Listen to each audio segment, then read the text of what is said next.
What's up, LTB? Aaron Lesieur Outdoors on behalf of Lucky Tackle Box. It's summer, it's hot, and you know what that means?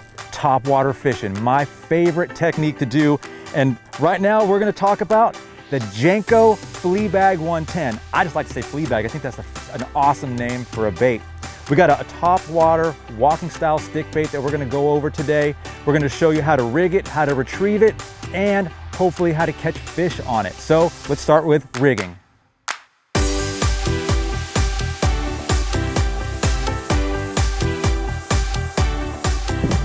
All right, let's talk rigging. Now, the most important thing that you got on your pole right here is your fishing line. It attaches to the bait.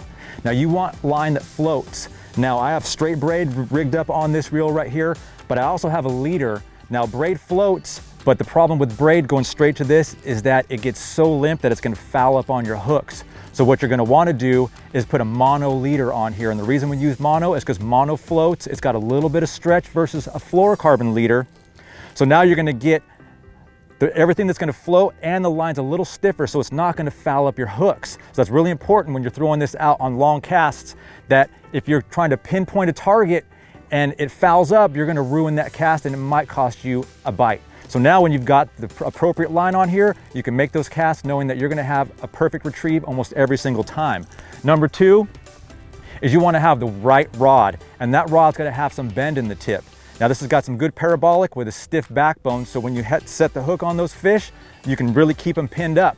Now the reason you want this parabolic is you've got treble hooks on here, and the problem with treble hooks is they're easy to throw for those bass and pull out. If you've got a rod that's too stiff, you'll pull it right out of their mouth. So having good parabolic and a soft tip will keep that bait in the fish's mouth, keep them pinned up, and it's gonna help you make more accurate casts too, having a softer tip.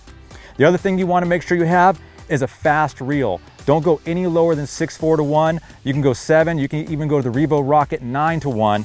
Now what happens when you throw that bait out there, and you're gonna be fishing this on slack line. So you're gonna have a certain amount of slack line, and so you want a reel that can get up that extra material, that extra line up quick in case you get a bite or that fish comes at you, because you wanna be able to reel that up quick, so you're gonna need a high-speed reel. So that's the setup we're gonna use today.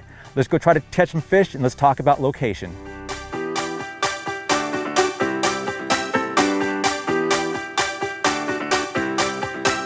All right, so let's talk about location.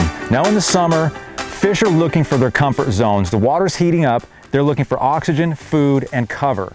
Now, a couple places you can look when you're out on your local body of water is one is shade. Now it can be shade from anything. It can be from trees, it can be from docks, it can be from the sun going down and you're in a canyon. It doesn't matter what the shade is, but that's gonna be one of your high percentage areas.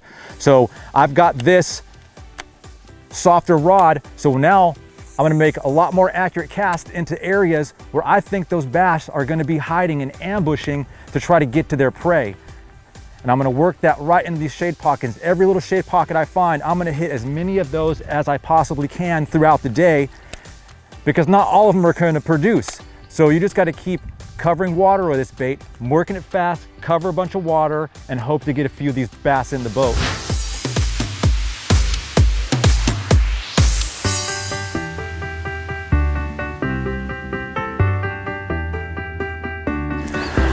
Okay guys, here's the other location we talked about earlier, a steep bank right here, and it's shaded from the sun. We've got a big shade line right here. I'm in 13 feet of water, but I'm only about 10 yards away from the bank. So this thing comes and drops off really deep.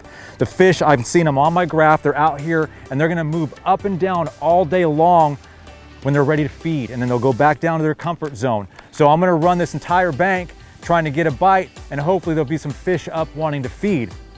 I'm just gonna fan cast towards the shore and just kind of work it like a clock and just keep slicing the pie or the clock down this bank and try to get a bite. Let's see how it goes.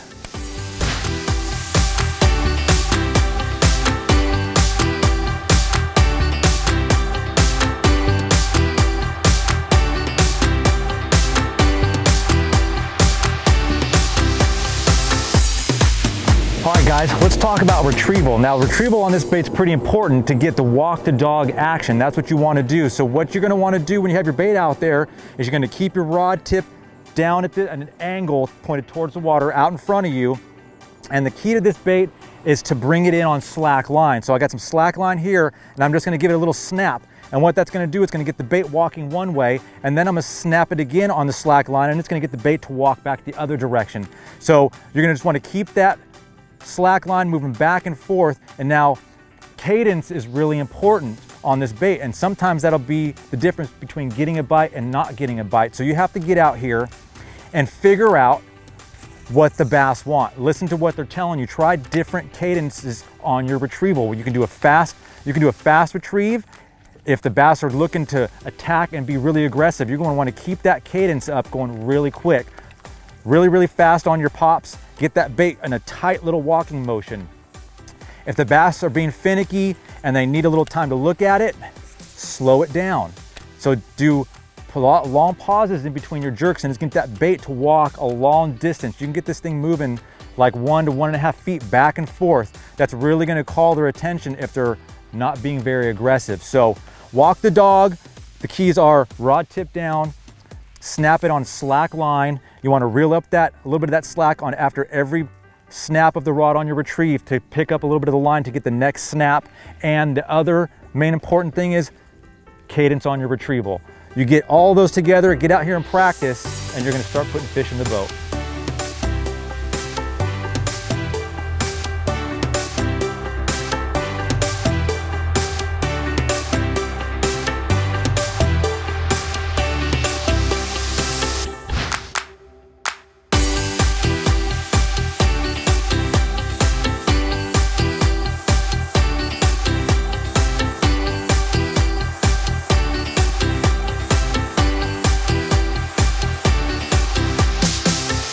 All right, I hope you all learned a few things today with the tips and tactics I provided. Make sure you check down below. Got my YouTube link for my channel and my Facebook page. If you liked the video, make sure you give us a thumbs up. If you're not already a subscriber to the Lucky Tackle Box YouTube channel, hit the subscribe button. I'm Aaron Lesieur for Lucky Tackle Box. Stay focused, fish hard, and I'll see you out on the water.